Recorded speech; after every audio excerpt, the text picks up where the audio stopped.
Hey friends, I'm Sophia. And I'm Jake. It's always great to be here with you. Today, we've got a really meaningful and helpful topic for anyone learning English. Yes, today we're talking about feelings. You know, happy, sad, angry, nervous. We all have them. And learning how to talk about them in English is a big step in becoming a more confident speaker. Definitely. But before we get into it, make sure you subscribe, like, and share this episode with a friend who's also learning English. We appreciate your support and your comments too. Let us know how you're feeling today. So let's talk about why sharing your feelings in any language is so important. Sometimes it's hard, right? Totally. But when you talk about how you feel, you're actually helping yourself. It improves your mental health, like letting the pressure out of a bottle. Exactly. And it helps others understand you better. If I say, Jake, I'm feeling a little down today, then you know something's up. That builds connection. And it works both ways. If I say, I'm feeling so happy today, then you can share that good mood with me. It brings people closer. Right. So talking about feelings helps your mental health, helps people understand you, and builds better relationships. Let's go over some basic feeling words in English. These are super common and useful. The first one is happy. When you're smiling, laughing, and life feels good, you're happy.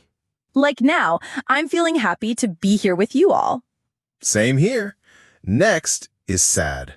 When you're feeling down, maybe even crying, you're sad. Like when your favorite show ends or your plans get canceled.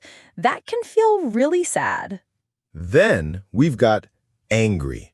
When something upsets you, you feel like shouting or your heart beats fast. Like when someone cuts in line or you're stuck in traffic. Exactly.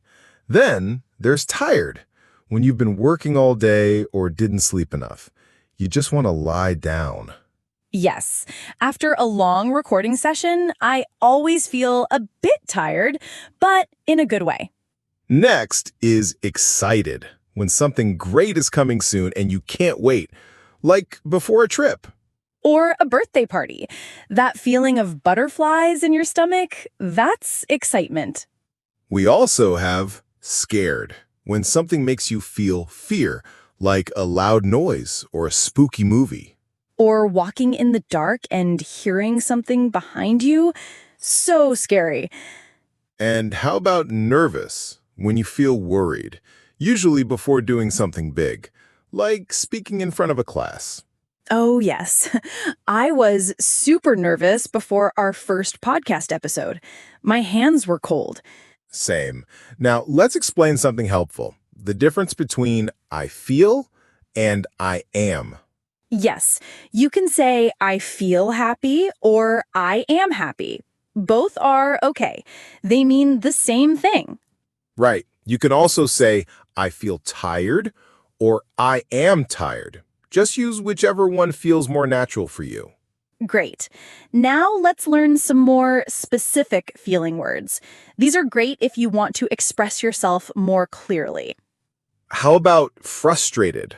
When things don't go the way you want and it's making you annoyed. Like trying to fix something and it keeps breaking. Ugh, so frustrating. Or overwhelmed. When you have too much to do and you can't think clearly. That's common for students. Too many classes, too much homework. You feel overwhelmed.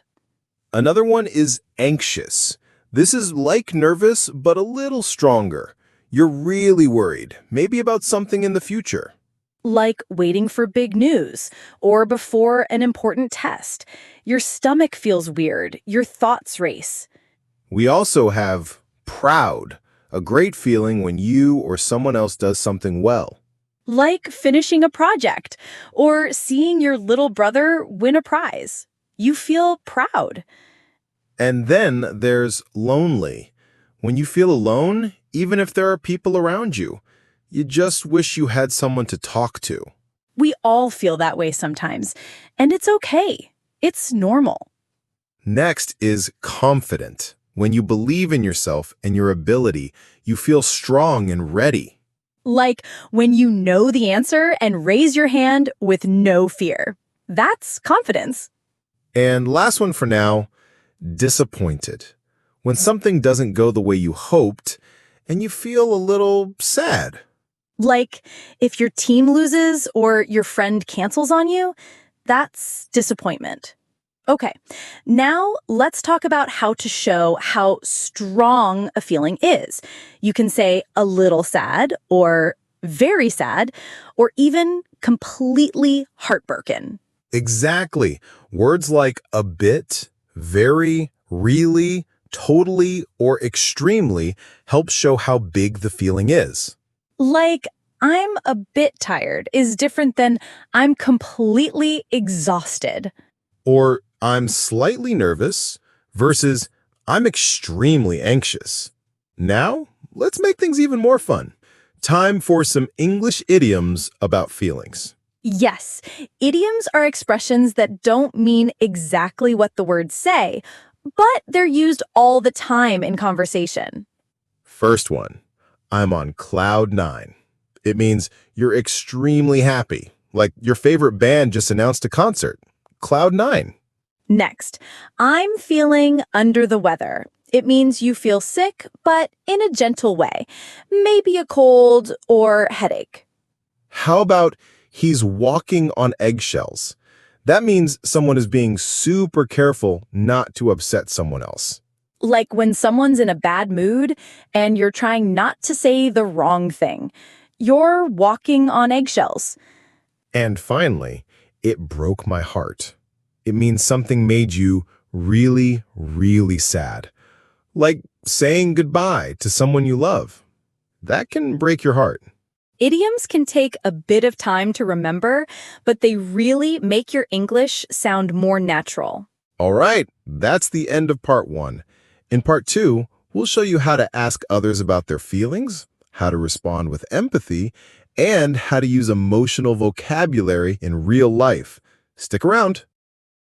Welcome back, friends. Now that we've talked about how to say how you feel, let's explore how to ask others about their feelings. Yes, asking shows you care. A simple question like, "How are you feeling today?" works perfectly. But sometimes people just say, I'm fine, even if they're not. So if you want to know more, you can ask, how are you really feeling? That's a great one. It shows you're truly interested. Or if someone looks sad, you can gently ask, "Do you want to talk about it?" And if someone seems worried or deep in thought, try, is something on your mind? These questions are kind and open. They let the other person decide if they want to share. Once someone shares, it's important to respond with empathy. That means understanding and sharing their feelings. Right. You can say, that must be really hard, or I understand how you feel. Or simply, I'm here for you. It shows you support them and they're not alone. And don't forget to say, thanks for sharing that with me. It shows you appreciate their trust.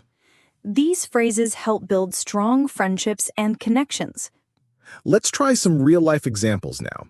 Imagine you had a tough day at work. How would you say that?